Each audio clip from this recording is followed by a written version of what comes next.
Hello dear students. Today I am going to discuss subject verb agreement, which you may also call as syntax. अब पहले ये समझना है कि subject verb agreement है क्या। तो जब भी आप कोई सेंटेंस बनाते हो तो जो भी वर्ब आप यूज़ करते हो वो सब्जेक्ट के अकॉर्डिंगली होता है and this is called subject verb agreement. Now look at the first example. He studies in this college. So because he is third person singular, you are using V5. They study in this college. They is plural and that's why you are using V1. So you can say the first rule is singular subjects take singular verb, whereas plural subjects take plural verbs. Okay, and what are singular verbs? Is, am, has, was, V5 does, and plural verbs are, have, were, V1 do. And all these verbs you have already read in tense, and I hope you remember it all. Now we come on to rule number 2. If two subjects joined by an indicate two different persons, they are followed by plural verb. That means what, मान लीजिए दो subjects हैं and से जुड़े हैं, लेकिन वो दोनों सब्जेक्ट दो अलग अलग व्यक्तियों के लिए आ रहे हैं. That means you are talking about two people and obviously तो वर्ब क्या होगा, plural. Like Atul and Adil are very intimate friends. So Atul Adil these are two different people, तो obviously are. So this is rule number 2. Now coming to rule number 3. If two subjects joined by and indicate the same person, the following verb should be singular. अगर and से जुड़े दो subject हैं लेकिन वो किसी एक ही व्यक्ति की ओर इशारा कर रहे हैं तो verb singular जाएगा. Like the comptroller and auditor general has raised some vital questions. तो यहाँ पे दो नाउन्स आए हैं, controller, auditor general, and it is followed by has. ये क्या शो कर रहा है कि आप एक व्यक्ति की बात कर रहे हो. इसका मतलब ये एक पोस्ट है, see, which in short we call CAG. और एक तरीका ऐसे जज करने का कि ये एक व्यक्ति है या दो, ये आर्टिकल. अगर आप एक द लगा रहे हैं इसका मतलब कि ये दोनों एक ही व्यक्ति हैं. अगर आप यहाँ पे भी द लगाते तो ये एक अलग व्यक्ति होता. इन दैट केस हम यहाँ पे हैव यूज़ करते. तो कंट्रोलर ऑडिटर जनरल ने कई महत्वपूर्ण प्रश्न उठाए हैं. This the meaning of the sentence. Second example is the scientist and violinist is a spiritual person. तो आप एक साइंटिस्ट की बात कर रहे हो और वो साइंटिस्ट वायलिनिस्ट भी है. वायलिनिस्ट मीन्स वायलिन वादक. और आपको ये कैसे पता चल रहा है कि ये दोनों एक ही व्यक्ति हैं? बिकॉज आप आर्टिकल सिर्फ पहले नाउन के पहले लगा रहे हो. इसका मतलब ये दोनों एक ही व्यक्ति हैं. जो साइंटिस्ट है वो वायलिनिस्ट भी है. So the verb is singular, is. तो साइंटिस्ट और वायलिनिस्ट एक आध्यात्मिक व्यक्ति हैं. Lalit introduce me to his friend. Lalit ने मेरा परिचय अपने दोस्त से कराए, एक दोस्त से. हु इज़, तो आप इज़ किसके लिए लगा रहे हैं? Friend, singular. और ये फ्रेंड क्या है? एक फोटोग्राफर भी है, सोशल एक्टिविस्ट भी है. तो ये जो दो प्रोफेशन है, फोटोग्राफर का और सोशल एक्टिविस्ट मतलब सामाजिक कार्यकर्ता, ये दोनों एक ही आदमी के दो प्रोफेशन हैं. तो आर्टिकल आप दोनों में ना लगाकर सिर्फ फर्स्ट में लगाएंगे. इसलिए अगर एग्ज़ाम में इस तरह के क्वेश्चन आए तो सेकंड के पहले के आर्टिकल को हटा देना है. अगर ये क्लियर है कि आप दोनों नाउन एक ही व्यक्ति के लिए यूज़ कर रहे हैं, that means you have to understand the meaning of the sentence. Now coming to another example, Pamela is both an entrepreneur and Kathak exponent. Exponent मतलब किसी भी क्षेत्र में जो जिसे महारत हासिल है उसको एक्सपोनेंट कहते हैं. तो पामेला एक उद्यमी है और एक कथकी विद्वान है। अब यहाँ पे we are using the word both, और जैसे ही ये वर्ड बोथ लगाते हैं तो ये दोनों प्रोफेशन को अलग अलग चीज़ हम मान लेते हैं।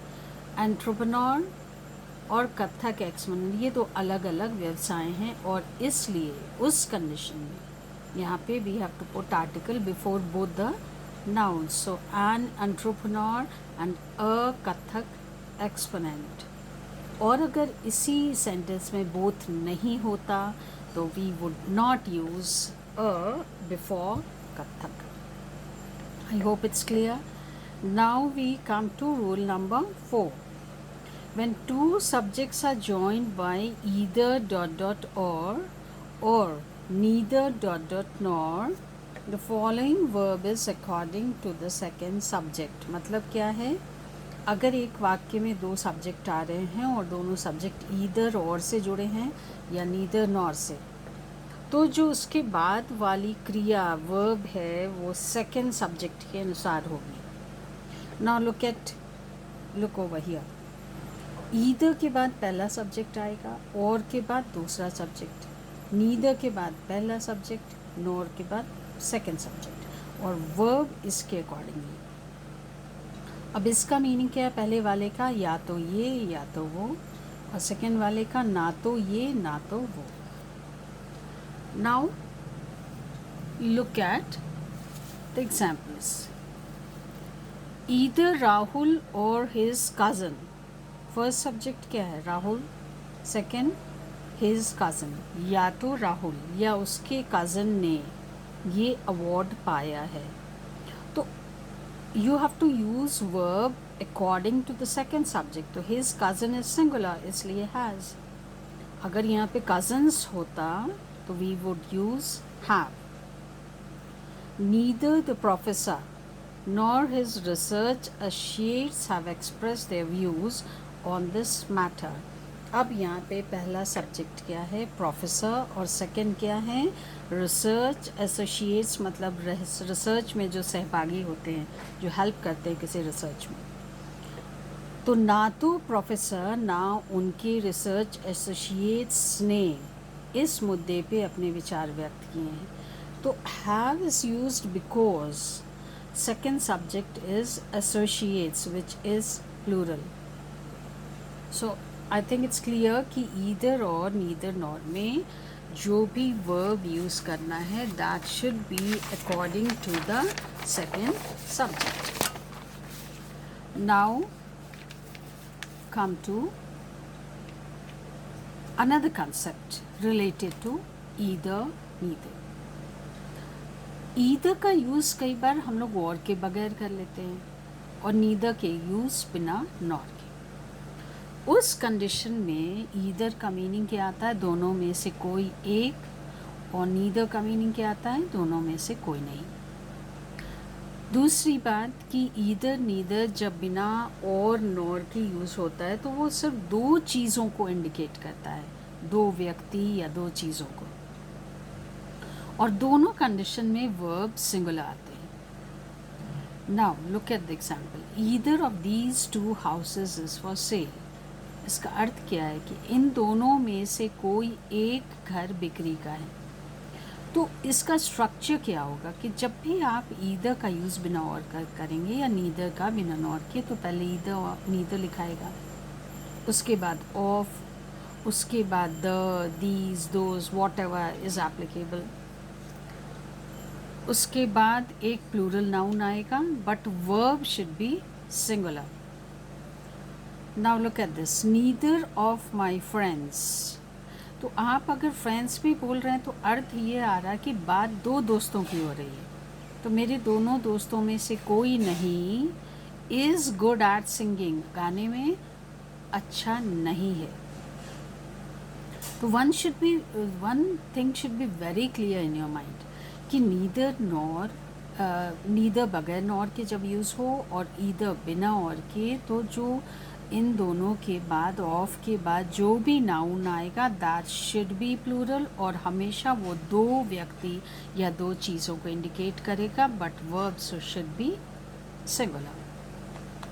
नेक्स्ट इज़ कि नॉर का यूज़, और का यूज़ तो आप लोगों को पता है कि और का यूज़ आप कर सकते हो ईदर के बगैर, बट नॉर का यूज़ बहुत कम केसेस में होता है बिना नीदर के। Now let us see an example. I haven't read this book, मैंने ये किताब नहीं पढ़ी है। अब आपको कहना है ना ही मेरे भाई ने पढ़ा है।